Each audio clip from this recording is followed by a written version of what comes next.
What's going on, Digital Wildcatters? Welcome to another week of Big Digital Energy. I don't know if me and Chuck are coming with a big energy today. We're kind of freestyle on this thing. We are. How we Public service announcement real quick. If you're over 30, go or over 50, go get your shingles vaccine. I did get the second shot Sunday, kicked my butt. Last night I was in bed, chills, curled up in a ball at 6:30. So we don't have as many videos today. We don't really even have a run of show. This is our take at it. So I apologize, but your humble co-host is back from the dead. Well, we actually had a lot of action in oil and gas M&A, so why don't we get into that real quick? Let's jump into the DJ Bison.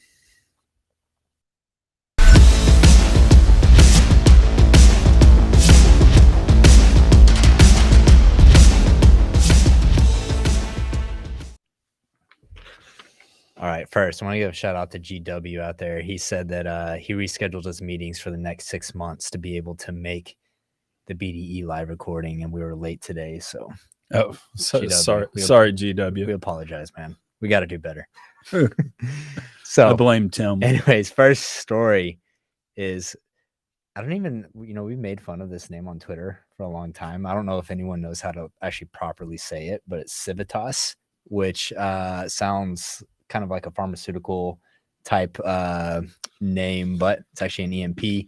And they bought Bison Oil and Gas for approximately $350 million, comprised of $2.3 million in Civitas shares and $45 million in cash. And then also assuming $106 million in debt. Chuck, what do you think about Civitas going on an acquisition spree? Were you able to get any inside scoops this week, or? No, I was on my deathbed, but I can tell you this. It's always a good sign when after an acquisition, the CEO resigns and the private equity guy is running the company. So you've got Ben Dell of Chemridge, who is, I believe, Civitas's largest shareholder, in running the company on an interim basis. So that's always interesting. Was that a dig at private equity guys? Yeah, exactly. They kicked me out of the fucking club. I'm going to take my digs. No, but anyway, I mean, you're sitting there in the DJ Basin and everything's just dead, right? The regulatory environment in Colorado sucks. We might as well all get into one bucket. Yeah, I saw a meme from Armadillo Rick over on Twitter that actually kind of plays into that. He said remaining DJ private companies when they hear Civitas is back on a spree. Oh my God, that's disgusting. Where? So is there any hope for the remaining operators up there, some potential M&A or an exit, or do you think that you're all getting into the boat? You're all taking Civitas stock, and again, Bison was. Do you want Civitas stock? I mean, look at it here; it's down 97% all time. Yeah. I love how we're sitting here talking about the tail and it doesn't even register a blip. Yeah. No, I mean, you're all going to wind up with it. You're going to hope that you hit certain spikes along the way and you're able to get out. But, we've been talking about this on BDE for a long time. Private equity is having to 2 and 3 putt exits now. Nobody's cutting a check. So you got to merge. You got to take your stock. You got to dribble your stock out over time. Potentially when you hit your blips. Same story with Maverick and Earthstone down in the Permian Basin this week. They both made acquisitions. We need about 5 publicly traded oil and gas companies in America, just consolidation, savings, all that. And I think that's what we're going to see. Yeah, it is crazy. You mentioned just the tail of that stock. I mean, that's the last 4 years. It literally hasn't moved up or down. It's just been flatline compared to where it used to be. So yeah, hopefully if your exit strategy is to get acquired by Civitas, good luck, good riddance. Yeah. Probably just want to get out of that. So with that said, we also had some oil leases. Let's go offshore. Down. You got a video? Yeah, I got a video. There you go.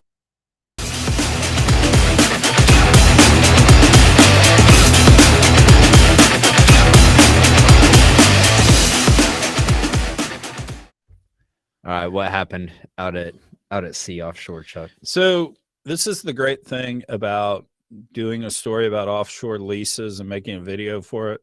when the judge, and in this case it was Rudolph Contreras, who I believe was appointed by Biden, comes in and he invalidated all the leases. So the 80 million acres that were sold by the U.S. Department of the Interior a couple of months back, all invalidated. The claim was they did not take into consideration global warming, climate effects, and he invalidated the process. So, at the end of the day, it's kind of one of those things. I believe judges are there to call balls and strikes. If the runner is to score, they need to make sure they touch third base, and the referee or the umpire is supposed to say, okay, they did touch third base. This just sounds like a judge, deciding they want to be a climate warrior and invalidating all this, which, okay, I get. That's our system. It'll kick up through the appeals court, may even wind up at the Supreme Court one day. But this wreaks havoc on an oil and gas company. They have to go study all these leases to bid. Then they have to bid, and there are true costs to doing that.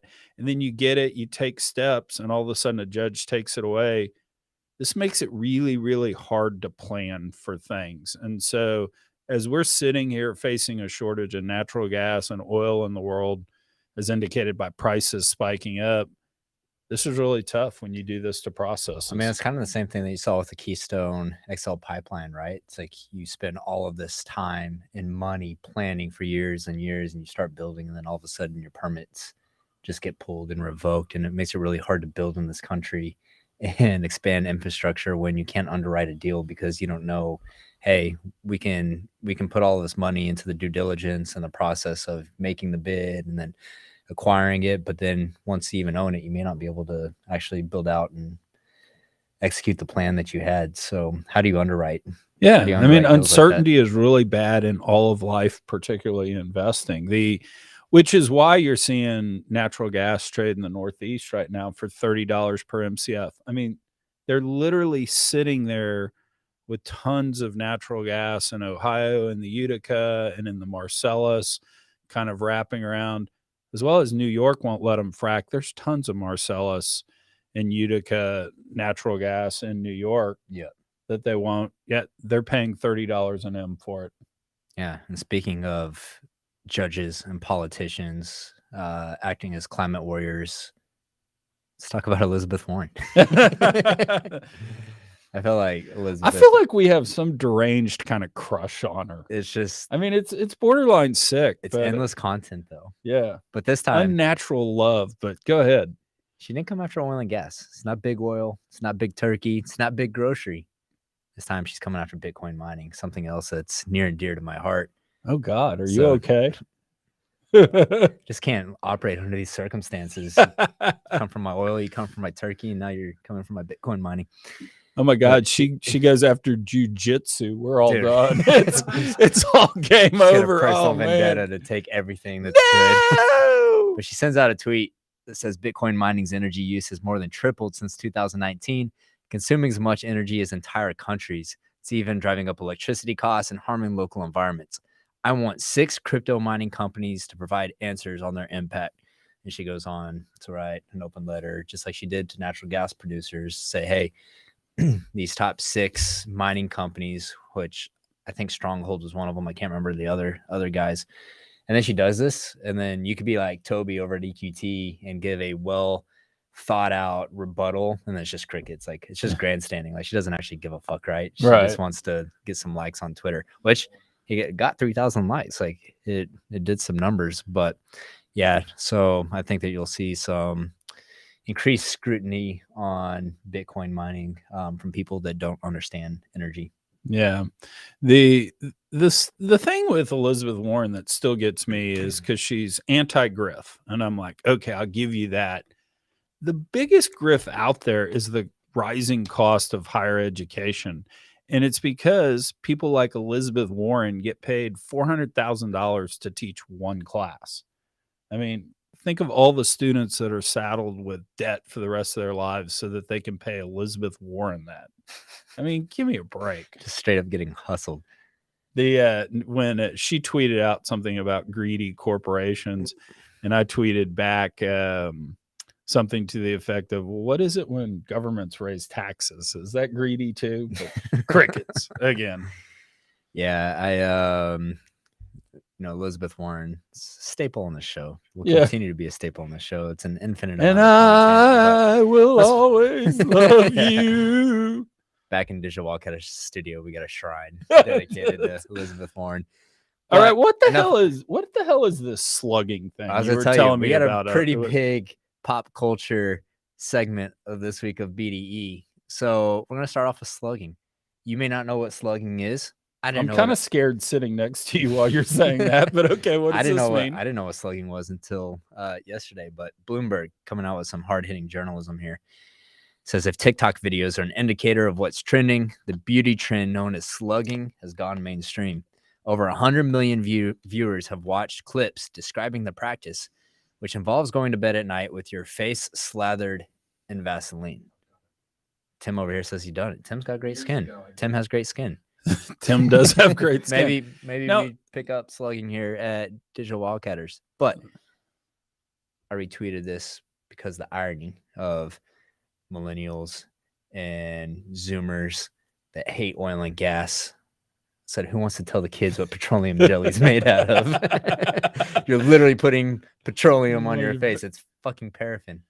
So I want to drill down into this, no pun intended. Do you do it because it makes your skin healthy? Do you do it just because it like feels good because it's on there, or just because it feels good? It doesn't feel good. It doesn't really feel that great. It just feels. I've been known to kind of lather my body up with petroleum jelly. Jesus time Christ, to time. Cut the show. Cut the show. That's not the. I don't want to think. So about it makes your skin look good. That's why we do it. It makes your skin softer. Ah. So you wake up the next morning, you'll wash your face, and for whatever reason, your skin just feels brand new. Okay. Like health tips from BDE. I like this. Yeah, I mean, we got something for everyone. But look, here's the next story that I wanted covered. Something that I was super excited about because I was like, how can I mash up Neil Young controversy with oil and gas? I did some digging. And I found something. So 2014, Neil Young goes up to Canada and protests the oil sands. And oh shit, well, I had it somewhere. Where was it? I gotta pull this up real quick because this is pretty funny. I'll sing while keep on rocking in the free world. Yeah, first. No, so while you're looking first, I can't name a song from Neil Young. So I've found this whole thing with Joe Rogan podcast to be entertaining. But here's what he was accused of back in 2014 was spreading misinformation about the oil sands, which is so ironic given his beef with Joe Rogan about spreading misinformation. But what he really came under fire for was comparing the Canadian oil sands to the bombing in Hiroshima, which little fucking tone deaf there. But yeah, so I thought this, I was like, damn, we got Neil Young news on BDE. What a time to be alive. I made it happen. To his credit, I mean, Neil Young back in the day was true rocker, right? I mean, he was rebel, fight the power, fuck the man, all that. When did rock and roll become let's submit to the government? That's kind of the crazy thing to me is, I mean, what is misinformation? It's we don't believe what the government says. And Neil Young is saying, yeah, go government. This is I can't remember a rocker that ever sucked up to the government. Yeah, I think I saw a meme the other day. It was like Rage Against the Machine. And it was like, fuck you, I won't do what you tell me. And then now it's like, fuck you, I'll do what you tell me. I like the meme that's, everyone under 30. Who is Neil Young? Everyone 31 to 60 is like, is Neil Young still alive? And everyone over 60 is like, what's Spotify? Yeah, 100%. Hey, dropping back to EMPs real quick. We had a good question from Evan Williams. Let me read this out real quick. It's a little bit long, but it says, I agree on consolidation of EMPs as a maximization of value, greater economies of scale by basin, etc. But why is consolidation talked about as such a necessity in recent years in the shale plays? The industry has historically had hundreds of independent proving successful, especially during the purely vertical days when dry hole $0 return wells were immensely common. especially with current prices making most U.S. oil and gas plays plenty economical, and all the restructuring of debt from public companies, the huddle of PE investors. Why can't there be more players playing in the same sandbox? Very simply, historically, we had access to capital outside our cash flow. Today, we do not have that.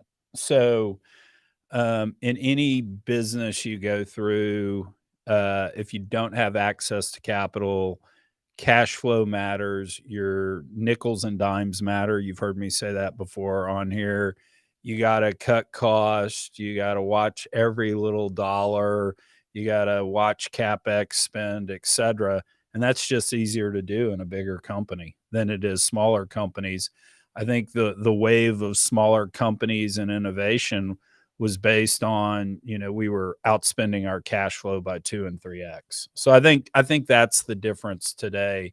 If we go back to a world where capital is easily available to the industry, you'll see a lot of startups. You'll see a lot of negative cash flow spend on things, and we may go back to a world where there are a lot of companies running around. But I think not today. to kind of add on to that, I think private equity did a lot of good for the industry, but also did a lot of harm simultaneously. And one way that they did harm was, you started fractionalizing basins, right? With hundreds of private equity backed management teams. And the problem is, from call it 2010 to 2018, roughly, the model was drill and flip. Well, that was a game of musical chairs, right? And the music stopped playing eventually. And now the problem is you have these private operators and they're just running out of inventory and they don't have anything left to drill. And so what's the long game for them? There's not a long-term strategy to building a sustainable company in my mind. And so I think that just naturally you had to have consolidation amongst those guys, your small public players. But I just don't think that you can fractionalize a basin that much and have, sustainable businesses. Well, the fractionalization that you talk about per basin, in effect, was hitting things with a bigger hammer. It's like, okay, we found this sand. Let's go see a slick water frac, big modern frac. Can we create economic reserves? So there was a lot of experimentation, trying to find opportunities.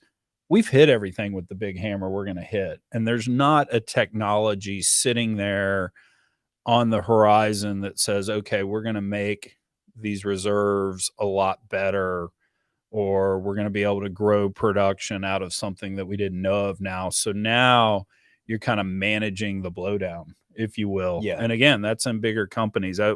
We talked about this a while ago, probably about 6-9 months ago on the podcast, where, you look to the tobacco industry. 20 years ago, they were deemed uninvestable, which kind of we were and kind of are today, but they were deemed uninvestable,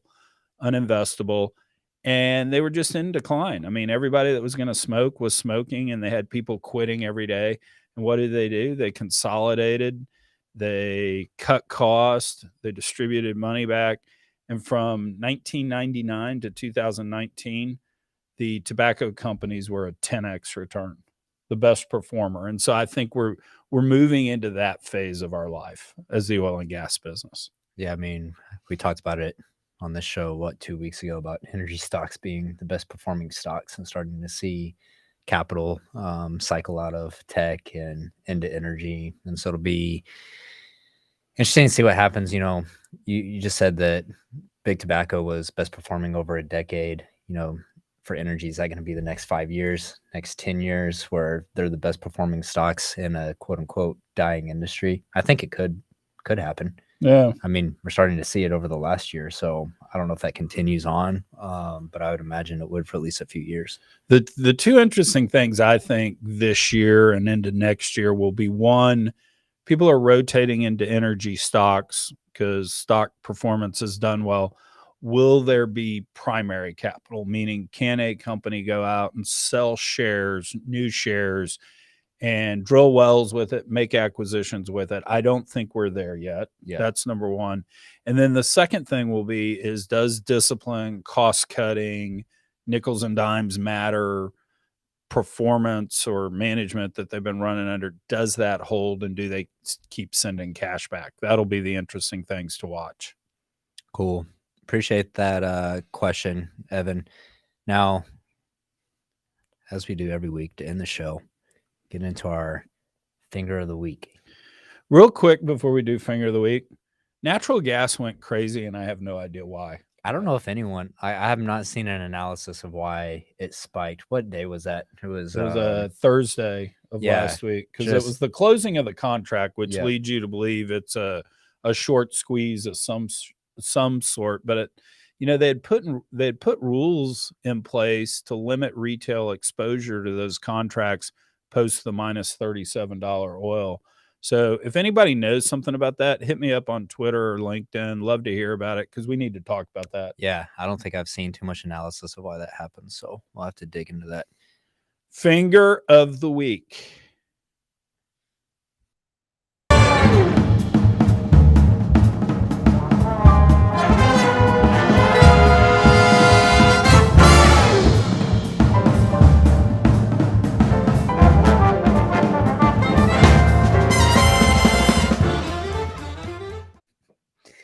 Even on my deathbed, Collin, I was able to make the finger of the week video. You're like, I'm going to do this one. Nothing's going to stop Chuck from making that.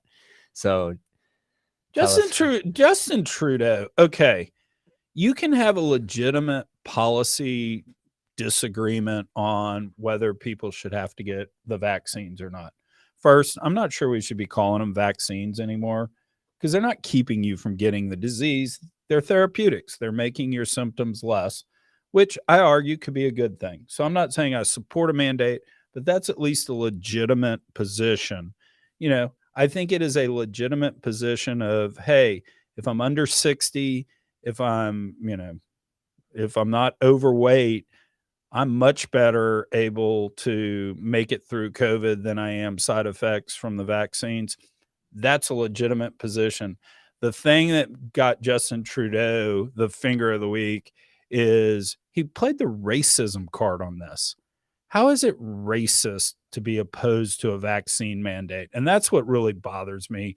We've got to get above that in our discussion on political issues. It can't just be the default of, oh, it's racist, because it's not. These truckers, who, by the way, sit in a cab by themselves. I mean, who are they infecting?